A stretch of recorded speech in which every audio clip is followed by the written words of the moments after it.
प्रणाम सब गोटे के। आइ हम एकटा गौरी गीत सुनाबै छी और अगर अहाँ सबके नीक लागत तो लाइक कमेंट जरूर करब। और एक रचना हम अपने केने छी।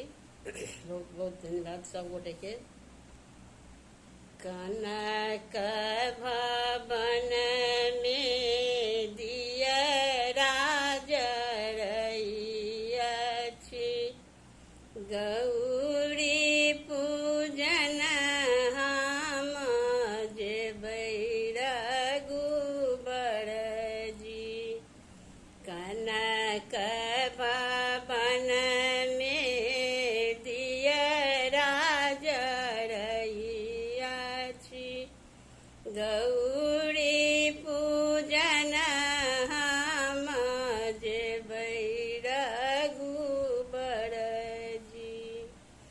ओहि रे भवन में फूल बेल पात अछि, अछिंजल आने आयब रघुबर जी। ओहि रे भवन में फूल बेल पात अछि, अछिंजल आने आयब रघुबर जी। कनक भवन में दियरा जरैअछि, गौरी पूजन हम जेबै रघुबर जी। ओहि रे भवन में धूप दीप अछि, नैवेद आने आयब रघुबर जी।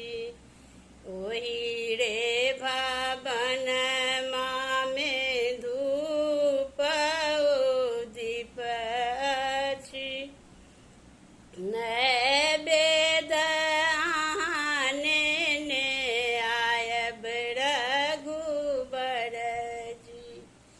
कनक भवन में दियरा जरैअछि,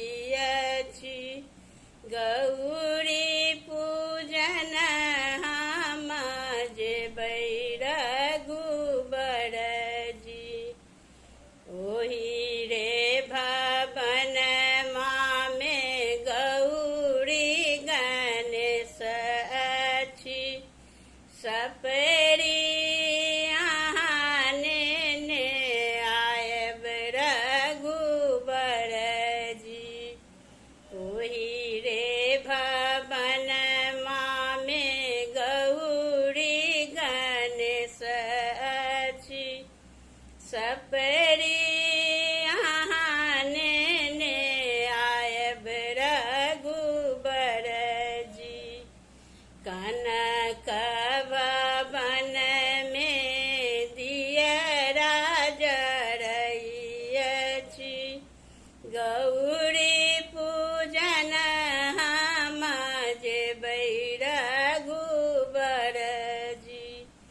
दुनू मिली आई हम गौरी जे पूजब, मांगब भाग सोहाग रघुबर जी।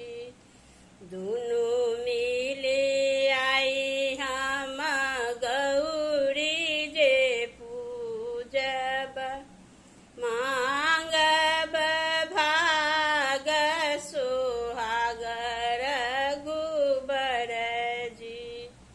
कनक भवन में दियरा जरैअछि, गौरी पूजन हम जेबै